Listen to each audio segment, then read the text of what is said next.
Hello everyone, welcome to my channel. आप सभी को राधे राधे। आई होप आप सब अच्छे होंगे, हेल्दी होंगे। सो गाइज, आज का मेरा वीडियो ये इस टॉपिक पे है कि क्या हम फाइब्रॉइड्स के साथ कंसीव कर सकते हैं या फिर क्या फाइब्रॉइड्स के साथ हमारी प्रेगनेंसी बहुत डिफ़िकल्ट है, बहुत वरीड होने की बात है। तो आज मैं इस वीडियो में यही सारी चीज़ें क्लियर करना चाहती हूँ। सो फर्स्ट थिंग, अगर आपको फाइब्रॉइड्स है, अगर आपको ये चीज़ प्रेगनेंसी के पहले पता है कि आपको फाइब्रॉइड्स जैसी इशू है, तो प्लीज़ पहले आप फाइब्रॉइड्स का ट्रीटमेंट के करवाएं। क्योंकि और तभी आप प्रेगनेंसी के लिए आगे सोचें या कंसीव करने के लिए आगे प्लान करें।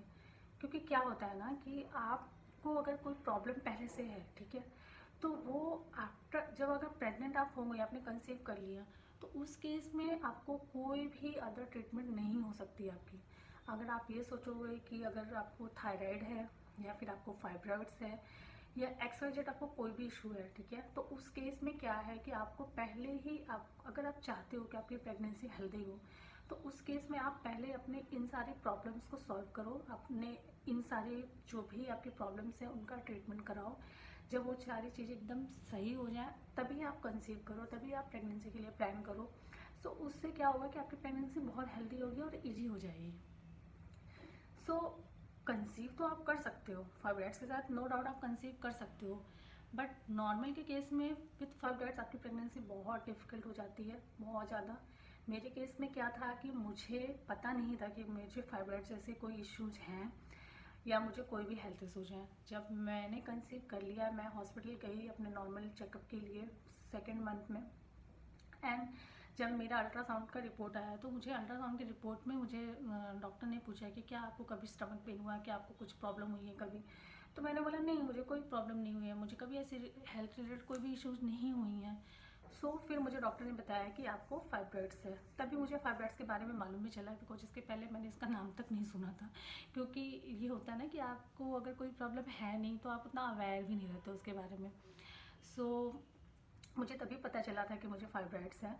एंड फिर डॉक्टर ने मुझे बहुत सारी चीज़ें एकदम से क्लियर कर दी मेरे सेकंड मंथ में ही। मैं भी बहुत ज़्यादा वरीड हो गई थी, मैं बहुत ज़्यादा परेशान हो गई। मैंने फैमिली से डिस्कस किया कि क्योंकि उस टाइम पे ही मेरी फाइब्रॉइड्स का साइज 8 mm का था, ऑलरेडी वो काफ़ी बड़ा था। तो डॉक्टर ने मुझे ये भी बता दिया था कि उसका साइज़ जैसे जैसे आपकी प्रेगनेंसी आगे बढ़ेगी, फाइब्रॉइड्स का साइज़ भी इंक्रीज होता जाएगा। मुझे उस टाइम पे कुछ भी समझ में नहीं आ रहा था। फिर डॉक्टर ने मुझे ये भी बोला था कि आपको ब्लीडिंग हो सकती है, आपको मिसकैरेज हो सकता है। बहुत सारी चीज़ें उन्होंने मुझे पहले ही क्लियर कर दी थी। लेकिन उन्होंने मुझे ये भी बोला था कि अगर आपको प्रेगनेंसी कंटिन्यू करनी है तो आप अपनी प्रेगनेंसी पे ही फोकस करो। आजकल ये बहुत कॉमन हो गया है, नॉर्मली आप हर दूसरी तीसरी पर्सन को ये सुनोगे कि उसको फाइब्रॉइड्स का इशू है। बिकॉज आजकल के हमारे जो भी हमारी लाइफस्टाइल है, हमारा जो भी फूडिंग है, हमारे खाने पीने का स्टाइल है, most of the girls working हैं, तो उसमें क्या होता है हम अपनी हेल्थ का बहुत ज़्यादा ध्यान रख नहीं पाते हैं। बहुत सारी हेल्थ इशूज हमें होते भी हैं तो हम उसे अवॉइड कर देते हैं।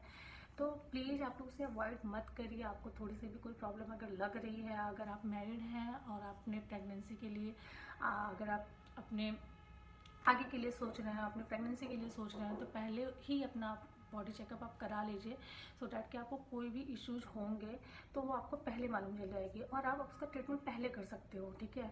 बाद में करने से बेटर है कि आप उससे पहले कर लो, तो वो चीज़ आपकी प्रेगनेंसी भी हेल्दी रहेगी, आपका बच्चा भी हेल्दी रहेगा।